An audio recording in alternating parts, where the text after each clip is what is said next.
नमस्कार दोस्तों, शिखर MPSI में आपका स्वागत है। दोस्तों, पिछली वीडियो में हमने बताया था कि आने वाले दिनों में हम जेल प्रहरी से रिलेटेड सभी सिलेबस की वीडियो एक के बाद एक करके हम डालेंगे। तो यहाँ पर आज हम पहली वीडियो डालने जा रहे हैं जिसमें हम पिछले साल के जो पेपर हैं उनमें गणित के क्वेश्चंस को बताया जाएगा। दोस्तों, पिछले साल 8 शिफ्ट में इसके एग्ज़ाम कराए गए थे, जिनमें हर एक शिफ्ट में 20 सवाल गणित के पूछे गए थे, जिनमें पहली शिफ्ट 29 सितंबर की शिफ्ट थी, जिसमें आज हम उसके 20 क्वेश्चंस डिस्कस करने वाले हैं। तो दोस्तों शुरू करते हैं। दोस्तों, जो ये 20 क्वेश्चंस पिछले साल पूछे गए थे, ये बिल्कुल ही बेसिक लेवल के क्वेश्चंस थे, जिनमें 2 से 3 क्वेश्चन ही थोड़ा एडवांस लेवल के थे, बल्कि ये क्वेश्चन जो हैं 17 से 18 क्वेश्चन बिल्कुल बेसिक लेवल के थे। तो यहाँ पर हम पहला क्वेश्चन देखते हैं दोस्तों, जिसमें दिया गया है कि एक गाड़ी 16 किलोमीटर प्रति घंटे की चाल से 356 किलोमीटर यात्रा कितने समय में तय करेगी। तो यहाँ पर दोस्तों हमें पता है कि एक फॉर्मूला होता है चाल बराबर दूरी बटे समय। तो यहाँ पर चाल जो है वो दी गई है 16 किलोमीटर प्रति घंटे की चाल यहाँ पर हमें दी गई है, और दूरी भी दी गई है यहाँ पर 356 किलोमीटर। अगर हम इसकी वैल्यू पुट करते हैं यहाँ पर, तो चाल हो जाएगी यहाँ पर दोस्तों 16 किलोमीटर, बराबर में दूरी आ जाएगी ऊपर और समय आ जाएगा यहाँ पर नीचे। तो दोस्तों यहाँ पर समय बराबर हो जाएगा 356 बटे 16। 16 से अगर हम इसको डिवाइड करेंगे तो 16 दूनी 32,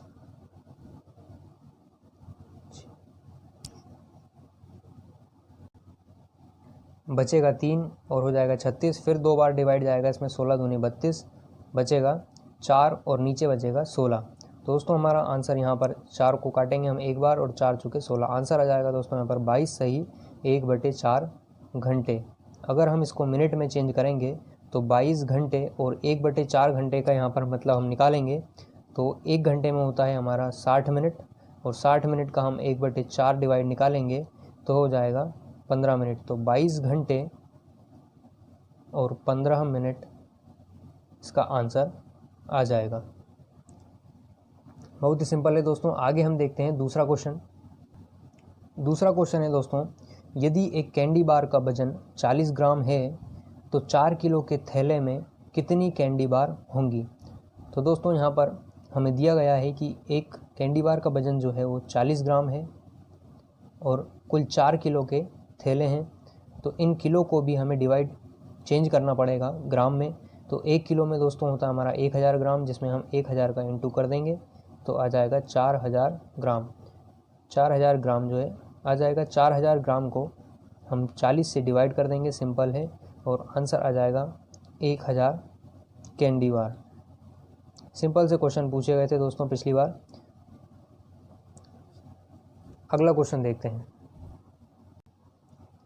तीसरा क्वेश्चन है दोस्तों, एक मछली 5 किलोमीटर प्रति घंटे की चाल से 3 घंटे में कितनी दूरी तय करेगी। दोस्तों यहाँ पर हमें चाल दी गई है और समय दिया गया है, तो यहाँ पर हमें दूरी निकालना है। तो इस वैल्यू को हम फॉर्मूले में पुट कर देते हैं। तो दोस्तों चाल हमारी हो जाएगी 5 और दूरी हमें निकालना है, समय है 3 घंटे।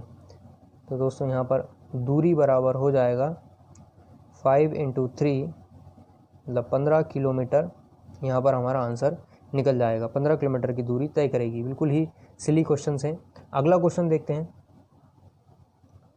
अगला क्वेश्चन दिया गया है दोस्तों, एक व्यक्ति यात्रा का 40% पैदल और शेष बस के द्वारा तय करता है। यदि वह 80 किलोमीटर की दूरी तय करता है तो बस द्वारा तय की गई दूरी क्या होगी। तो दोस्तों यहाँ पर कुल दूरी उसने तय की है। कुल दूरी जो हो जाएगी वह 80 किलोमीटर, जिसमें से 40% पैदल और 60% जो बचेगा वह बस द्वारा तय की गई दूरी होगी। तो यहाँ पर दोस्तों हमारा पूछा गया है बस द्वारा तय की गई दूरी। तो कुल दूरी जो है हमारी 80 किलोमीटर है, उसका हम 60% निकाल देंगे। तो 60% जो हो जाएगा नीचे 100, और इसको हम डिवाइड कर देंगे तो आंसर आ जाएगा 48 किलोमीटर। 48 किलोमीटर की दूरी बस के द्वारा तय की गई है। बिल्कुल ही सिंपल क्वेश्चन है। अगला क्वेश्चन देखते हैं। 5वां क्वेश्चन है दोस्तों, यदि 50 छात्रों को दर्शाने के लिए एक सेब का प्रयोग किया जाता है। यहाँ पर मतलब 50 छात्रों की एक यूनिट है, उसको एक सेब के द्वारा डिनोट किया जा रहा है। तो 225 छात्रों को दर्शाने के लिए कितने सेब की आवश्यकता होगी। तो दोस्तों यहाँ पर कुल छात्रों की जो संख्या है वह है 225, जिसमें हम डिवाइड लगा देंगे 50 छात्रों का। 50 छात्रों का हम डिवाइड लगा देंगे। तो 5 से हम डिवाइड करते हैं, 5 10 बार जाएगा, 5 चौके 20 और 5 बार जाएगा। और 10 से अगर हम 45 को डिवाइड करेंगे तो ये जाएगा 4.5 यूनिट इसका आंसर आ गया है। 4.5 सेब की आवश्यकता होगी कुल 225 छात्रों को दर्शाने के लिए। अगला क्वेश्चन देखते हैं दोस्तों। एक पैकेट में 14 पात्र हैं, एक पात्र में 8 कैप्सूल्स हैं। यदि कुल कैप्सूल की संख्या 23,520 है तो सभी कैप्सूल को पैक करने के लिए कितने पैकेट की आवश्यकता होगी। तो दोस्तों यहाँ पर देखने वाली बात यह है कि कुल कैप्सूल जो हैं वह दिए गए हैं 23,520। तो एक पैकेट में हम पहले निकाल लेंगे कि एक पैकेट में कितने कैप्सूल्स आते हैं। तो दोस्तों एक पैकेट में होते हैं 14 पात्र, यहाँ पर दिए गए हैं हमारे, और एक पात्र में होते हैं 8 कैप्सूल्स। इन दोनों का हम गुणा कर देंगे और इसकी जो वैल्यू आएगी उसका डिवाइड हम लगा देंगे 23,520 में। तो 14 × 8 हम डायरेक्ट यहाँ पर लिख देते हैं। तो हम यहाँ पर 14 से डिवाइड करते हैं, 14 एकम 14, 9 बचेगा यहाँ पर, 9 5 95, और ये 6 बार डिवाइड होगा, 14 छके 84, बचेगा 11 और 112 हो जाएगा। 14 7 98, 14 8 112 और बचेगा 0। नीचे बचेगा 1680 और नीचे आ जाएगा 8, 8 से हम डिवाइड कर देंगे, 8 दूनी 16, 8 एकम 8 और 0। कुल आंसर आ जाएगा हमारा 210 पैकेट की आवश्यकता होगी। बिल्कुल सिली क्वेश्चन है दोस्तों। आगे बढ़ते हैं हम। अगला सवाल पूछा गया है 69853 69,893 के घन में इकाई का अंक क्या होगा। तो दोस्तों यहाँ पर इकाई के अंक का घन पूछा गया है, घन में इकाई का अंक क्या होगा। तो दोस्तों यहाँ पर हमें कुछ नहीं करना है, सिर्फ ये जो संख्या है इसके इकाई का अंक का क्यूब हमें करते जाना है। तो दोस्तों यहाँ पर इकाई का अंक दिया गया है 3, तो 3 का हम क्यूब कर देंगे, 3 तिया 9, 9 तिया 27, 27 और यहाँ पर इकाई का अंक पूछा गया है तो इस संख्या का भी हम इकाई का अंक देख लेंगे, 7 आंसर आ जाएगा। किसी भी क्वेश्चंस में अगर हमें ऐसा पूछा गया है तो उसके आखिरी का इकाई का अंक लेना है हमें और घन करना है, स्क्वायर करना है, जो भी है हम उतनी बार उसका गुणा करके उसकी इकाई का अंक जो निकलेगा वह उसका आंसर हो जाएगा। बिल्कुल ही आसान है। अगला निकालते हैं। अगला क्वेश्चन थोड़ा डिफरेंट टाइप का है। यहाँ पर दिया गया है चर सहित सही समीकरण का चयन करें। तो दोस्तों सही समीकरण निकालना है जिसका हम चर का मान निकाल सकें। तो पहला ऑप्शन दिया गया है दोस्तों 30 की power x is less than 140। तो दोस्तों यहाँ पर ये लेस देन का जो चिन्ह बना हुआ है इसके कारण हम x की वैल्यू जो है वह निकालने में सक्षम नहीं है, इसीलिए ये जो पहला आंसर है वो गलत हो चुका है। सेकंड यहाँ पर देखेंगे दोस्तों हम, तो p/28 इज़ ग्रेटर देन 68, तो ये साइन है दोस्तों, इसके कारण भी ये सही समीकरण नहीं है। अगला देखेंगे दोस्तों c, तो यहाँ पर हमें समीकरण दिया गया है, इसको हम सॉल्व कर सकते हैं क्योंकि यहाँ पर बराबर में भी 0 दिया गया है। तो सॉल्व करेंगे दोस्तों इसको हम, 3 + 2x - 1 is equal to 0, 3 + 2x - 2 is equal to 0, 2x - 1, 2x is equal to 1 और x का मान दोस्तों यहाँ पर आ जाएगा 1/2। तो हमारा तीसरा जो आंसर है वह एक सही समीकरण है। यहाँ पर d की बात करें तो दोस्तों वही यहाँ पर चिन्ह लगा हुआ है जिसके कारण हम x की वैल्यू जो है वह नहीं निकाल सकते। तो दोस्तों इसका सही आंसर है c। अगला क्वेश्चन देखते हैं। नेक्स्ट क्वेश्चन है दोस्तों 23.04 का वर्गमूल यहाँ पर हमें ज्ञात करना है। तो दोस्तों 23.04 जो है दिया गया है हमें, तो पॉइंट में निकालने में हमें थोड़ी प्रॉब्लम हो सकती है, फिर भी हम इसका भाग विधि के द्वारा निकाल सकते हैं, लेकिन हमें इसको सिंपल बनाना है। तो हमें क्या करना है कि इस दशमलव को हटा के नीचे 0 लगा देनी है। दशमलव के बाद 2 अंक हैं तो नीचे 2 0 लगा देनी है। हमें पता है कि ये 100 जो है इसका वर्गमूल होता है 10, तो नीचे आ जाएगा दोस्तों यहाँ पर 10 आ जाएगा इसका वर्गमूल, और 2304 जो है इसका वर्गमूल हमें निकालना पड़ेगा। अगर आपको 50 तक वर्गमूल याद है तो ये 48 का वर्गमूल है, और अगर नहीं याद है तो हम यहाँ पर निकाल सकते हैं भाग विधि के द्वारा। यहाँ पर हम 2304 लिखेंगे, 2 के यहाँ पर पेयर बनाएंगे। अब यहाँ पर हमें दोस्तों देखना है कि 23 जो है किस संख्या के वर्ग के करीब है। तो दोस्तों यहाँ पर 5 का वर्ग अगर हम करेंगे तो 25 ज़्यादा हो जाएगा, इसीलिए हम 4 ले लेते हैं। 4 का गुणा 4 में करेंगे तो आएगा यहाँ पर 16, बचेगा नीचे 7, प्लस 4 को 4 बार और यहाँ पर जोड़ देते हैं तो कितना आ जाएगा यहाँ पर 8, और नीचे उतार लेते हैं एक और पेयर 704।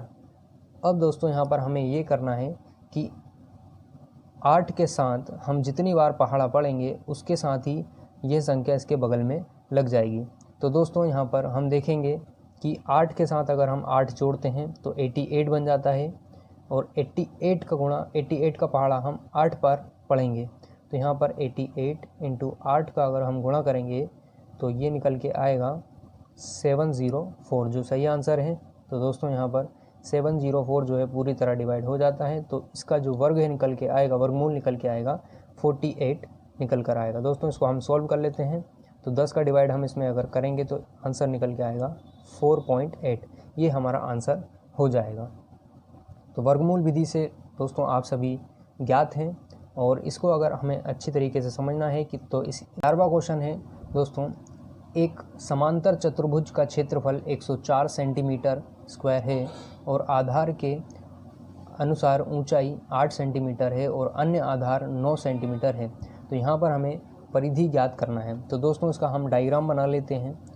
तो ये जो है हमारा समानांतर चतुर्भुज हो गया, इसका एरिया जो है 104 सेंटीमीटर स्क्वायर दिया गया है।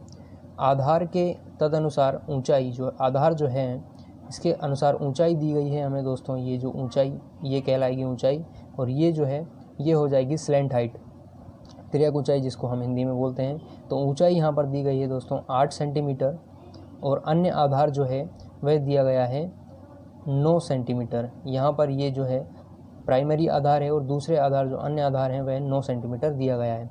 तो दोस्तों यहाँ पर फॉर्मूला हमें पता है, समानांतर चतुर्भुज का क्षेत्रफल जो होता है उसके फॉर्मूला होता है आधार गुणा ऊंचाई, आधार गुणा ऊंचाई इसका फार्मूला होता है। क्षेत्रफल दिया है 104, आधार हमें नहीं पता दोस्तों, और ऊंचाई दी गई है 8 सेंटीमीटर। तो 8 का हम इसमें डिवाइड लगा देंगे 104 में, तो हमारा आधार निकल कर आ जाएगा।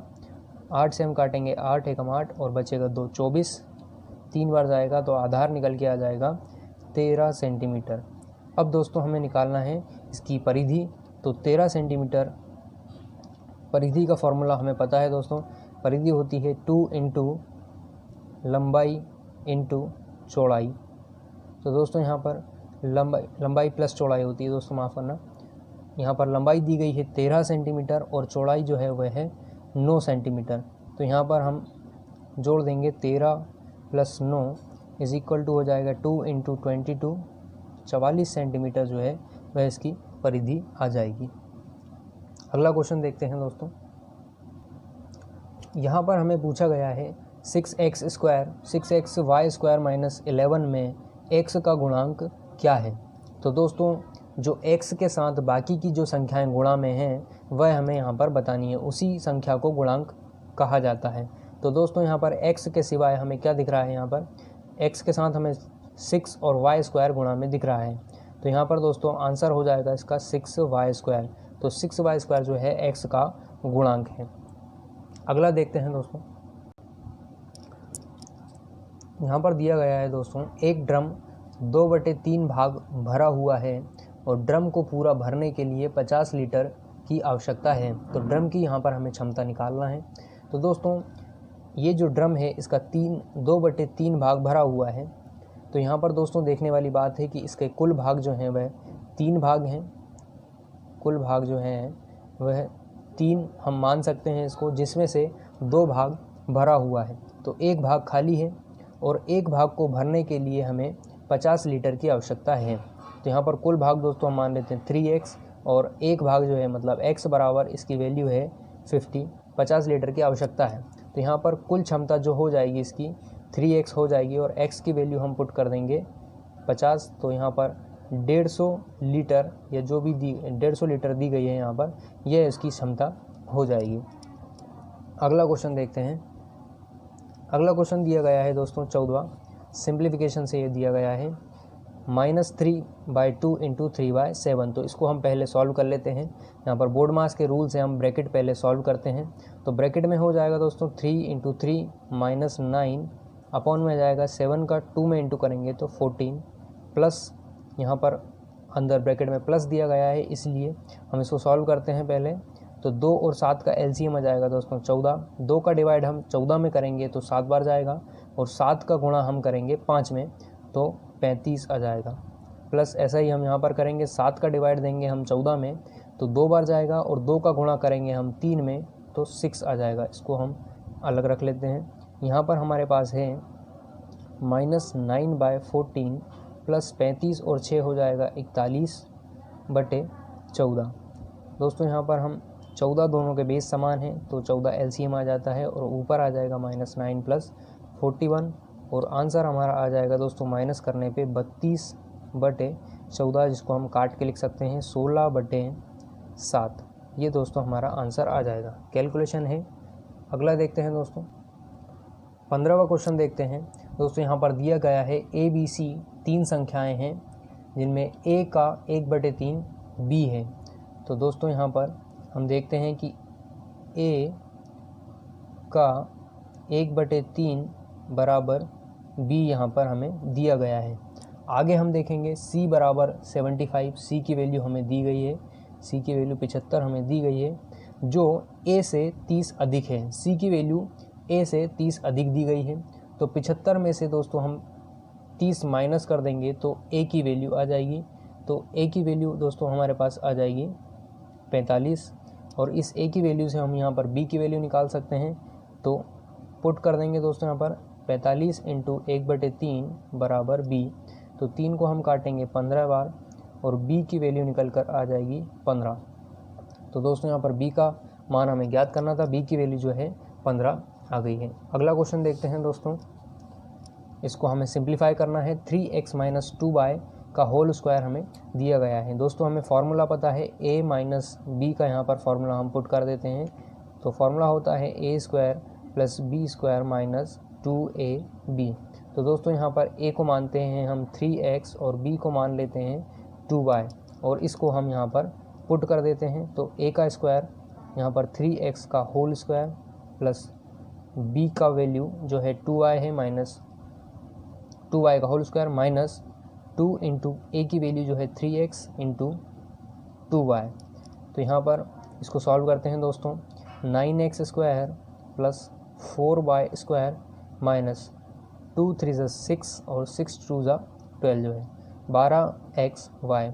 ये जो है दोस्तों हमारा आंसर आ गया है। इसको हमें सिंप्लीफाई करना है जस्ट।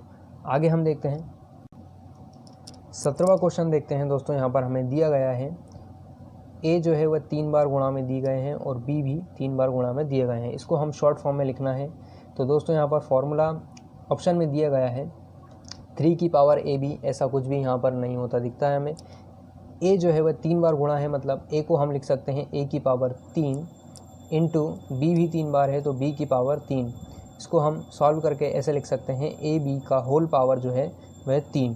तो यहाँ पर ऑप्शन C में ऐसा ही कुछ हमें दिख रहा है तो आंसर हो जाएगा CAB का होल पावर 3। अगला क्वेश्चन देखते हैं दोस्तों। K के किस मान के लिए रैखिक समीकरण 2x + 3y = 2k और 5x + ky = -2 के अद्वितीय हल हैं। तो दोस्तों यहाँ पर रैखिक समीकरण के हमें पता है 3 कंडीशंस होते हैं जिसमें से हमें पूछा गया है अद्वितीय हल। तो दोस्तों यहाँ पर होता है अद्वितीय हल जो होता है a1/a2 is not equal to b1/b2। तो अद्वितीय हल के जो वीडियो हैं दोस्तों हम अलग से इसको हम एक्सप्लेन कर देंगे। तो यहाँ पर ये फार्मूला होता है इसका। तो हमें यहाँ पर इन सभी की वैल्यू हमें पहले निकालना पड़ेगा। तो हम वैल्यू देखिए दोस्तों कैसे निकालते हैं। इस इक्वेशन को हम सॉल्व करते हैं। 2x + 3y -2k is equal to 0। हम 2k को उठाकर इधर ले आए हैं। सेम कंडीशन हम दूसरी इक्वेशन में अप्लाई करेंगे, 5x प्लस ky -2 इधर आके प्लस का हो जाएगा इज़ इक्वल टू 0। यहाँ पर हम कंपेयर कर लेंगे पहली इक्वेशन में a b c, यहाँ पर ये a1 हो जाएगा, ये b1 हो जाएगा, ये c1। सेम कंडीशन यहाँ पर a2 b2 और c2। तो दोस्तों यहाँ पर a1 की जो वैल्यू है वह आ जाएगी 2 और a2 की वैल्यू जो है वो आ जाएगी 5, नॉट इक्वल टू b1 की जो वैल्यू आ जाएगी वह आ जाएगी 3 और b2 की वैल्यू आ जाएगी k। तो दोस्तों इसको हम अगर सॉल्व करते हैं तो k इधर आ जाएगा, 5 का 3 में इंटू करेंगे 15 और 2 नीचे आ जाएगा, तो ये k is not equal to 15/2, ये हमारा आंसर आ जाएगा। अगला क्वेश्चन देखते हैं दोस्तों। 19वां क्वेश्चन है कि यदि m जो है -4 और 2 के बीच मध्य बिंदु है तो m का मान हमें यहाँ पे दोस्तों हमें ज्ञात करना है। तो -4 और 2 के बीच m की वैल्यू रखी गई है। तो दोस्तों इसमें हमें करना कुछ नहीं है, सिंपल है। -4 प्लस 2 इन दोनों को हमें जोड़ के 2 से डिवाइड कर देना है, ये मध्य बिंदु निकल जाएगा। तो दोस्तों -4 और 2 होता है, -2 डिवाइड बाय 2 करेंगे तो आंसर हमारा आ जाएगा -1। तो दोस्तों हमें वैसे समझना है तो -4 फिर -3 -2 -1 0 1 और 2।